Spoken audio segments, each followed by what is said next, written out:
Halo semuanya, pada kesempatan kali ini saya akan membahas soal DBMS atau Database Management System. Tapi sebelum kita membahas DBMS, kita harus memahami dulu apa itu data dan database. Data. Data merupakan informasi yang berisikan fakta-fakta yang terjadi di dunia nyata. Sedangkan database merupakan kumpulan dari data itu sendiri. Kumpulan data yang tersimpan, tersusun, dan mudah untuk diakses. Selain itu, terdapat beberapa istilah yang perlu kita pahami dalam database, yaitu ada entitas, ada record, dan juga atribut. Karena ketiga hal ini akan sangat berkaitan erat dengan database yang nantinya akan kita buat. Yang pertama, mari saya jelaskan soal entitas. Entitas adalah nama dari tabel itu. Seperti yang berada di samping saya, entitas dari tabel ini adalah buku. Kemudian ada atribut. Atribut adalah nama dari tabel. Seperti yang ada di tabel ini, ada beberapa atribut yang terdapat, seperti nama buku, nama penulis, ISBN, dan lain-lain. Yang terakhir ada record atau tuple.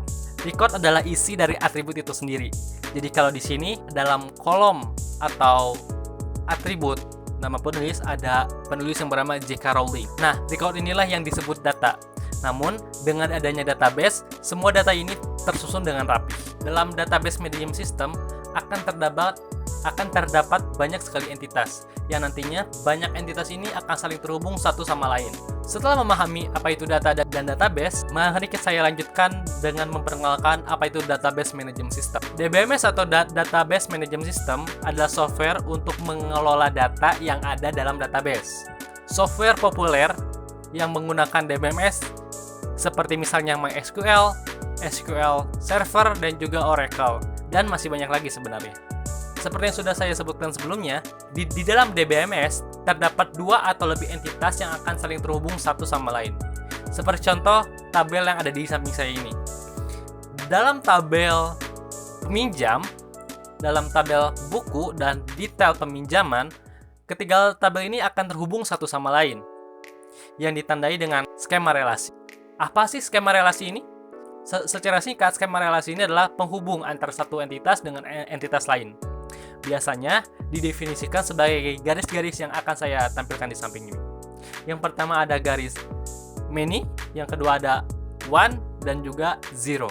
Tapi saya tidak akan membahas banyak soal garis-garis ini. Ketiga garis ini dapat disatukan, seperti misalkan yang many dan zero. Bisa dibaca many to zero, atau many to one, atau many to many. Tapi many to many biasanya jarang sekali digunakan dalam pembuatan database management system. Selain itu, dalam skema relasi terdapat beberapa keys yang perlu kita pahami. Yang akan saya jelaskan adalah ada dua, ada foreign key dan juga primary key. Apa sih foreign key dan primary key ini? Secara singkat, foreign key adalah kunci tamu dan primary key adalah kunci utama. Untuk memahami lebih jelas apa itu primary key, saya akan tampilkan lagi tabel. Dalam tabel detail peminjaman, terdapat nomor peminjam. Itu disebut sebagai primary key karena itu menjadi kode yang unik di entitas tersebut. Dan terdapat foreign key, yaitu kode peminjam dan kode buku, yang dimana foreign key ini adalah kode unik atau primary key pada tabel yang lain. Seperti misalnya kode peminjam adalah primary key pada entitas peminjam. Selain itu, di dalam DBMS terdapat istilah null. Null ini berarti kosong. Jadi ada beberapa kolom pada tabel yang bisa tidak diisi atau null. Selanjutnya saya akan bahas soal entity integrity dan juga reference integrity.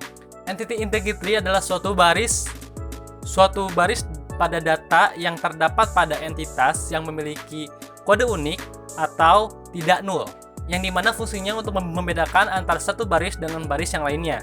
Di dalam DBMS, hal ini biasanya diimplementasikan dengan primary key yang sebelumnya sudah saya jelaskan. Kemudian ada reference integrity. Reference integrity adalah data referensi dari tabel yang lain. Sebuah data yang direferensikan haruslah ada dan valid. Reference integrity ini diimplementasikan menggunakan foreign key yang sebelumnya juga sudah saya jelaskan. Selanjutnya, dalam database management system yaitu SQL Server, Di dalam SQL Server ini terdapat dua bahasa, yaitu DDL dan DML.